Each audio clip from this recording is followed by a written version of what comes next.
Let's talk about steeking, which is going to be my next class. I think steeking has a really bad reputation. It's perceived as hard, as scary, as dangerous even. It's none of these things. It really isn't. It's once you know what you're doing, steeking is remarkably straightforward and anticlimactic.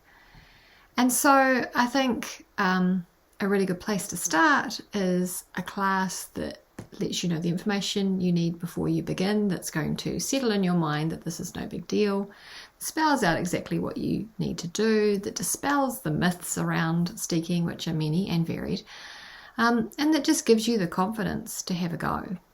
Because why would you leave this skill out of your toolbox? It's amazing. It enables you to do a variety of things in the ultimate lazy knitter's way, more easily. I would actually argue it's more fun to steek certain projects than it is to do them any other way. It's just such a useful skill, and it's not just useful to those who want to knit colour work, it's useful in lots of scenarios, and it's kind of one of those things that you don't really work out how useful it is to you until you can, and because you know how to do it, you suddenly think of things in a different way, and you're like, oh, that would be so much easier if I steeked that rather than doing it this way. So for instance, if you love gradients and you want to make a garment out of a gradient that opens down the front, you know, trying to knit separate fronts without your gradient being screwed up is really difficult. Steeking is going to enable you to do that, no worries at all. Maybe you love making scrappy things and using up lots of ends, and you like stripes, but you want to make a cardigan that's all striped, but you thought of weaving in all those ends afterwards. You know, steeking can be helpful here. There's lots and lots of ways in which steeking can be useful for a project, right from the get-go, round to altering maybe a piece of clothing that you already have that you want to change. Maybe you want to change a sweater to a cardigan, or you want to change the bands on a cardigan. There's lots of instances where steeking can be really, really useful. So class is going to run on Hopin like my previous classes have so far this year. It's going to be about 2.5 hours to start with. That's not solid 2.5 hours of me yakking at you, because that wouldn't be much fun. But I'll give you a really good foundation of what you need to do. You get a handout. Obviously, you get a recording of everything that's happened. In the handout, there's also some instructions for a project that is nothing that you're going to feel terribly attached to, but lets you go through the process of steeking for the first time, if it is your first time. And you can't really screw it up, but if anything goes wrong, it doesn't matter, because it's not some precious garment. And then after a couple of weeks, you've got the opportunity to come back. We'll have another wee session a fortnight after our first one, where you can come back with any questions that might have arisen from having a go, or any questions really, anything that you want, just anything where we can check in. How did it go? What are your fears still, if there are anything like that?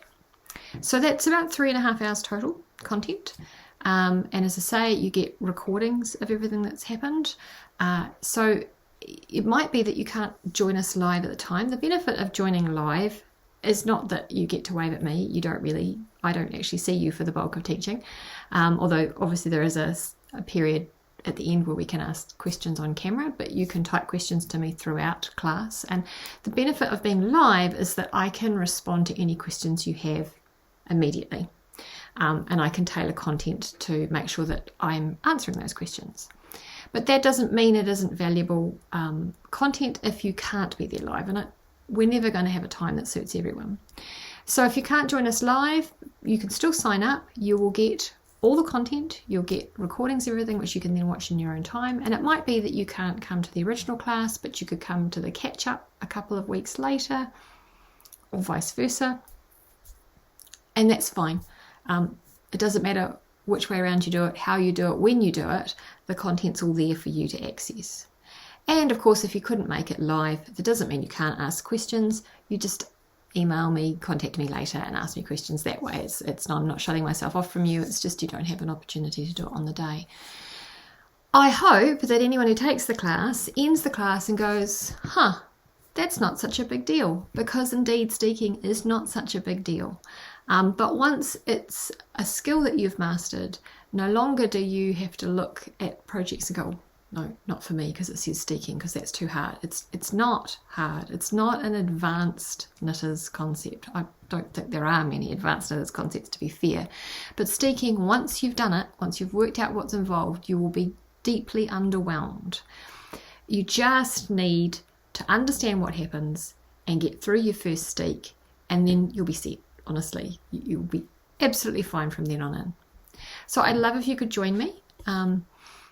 I'll put a link down below for class coming up.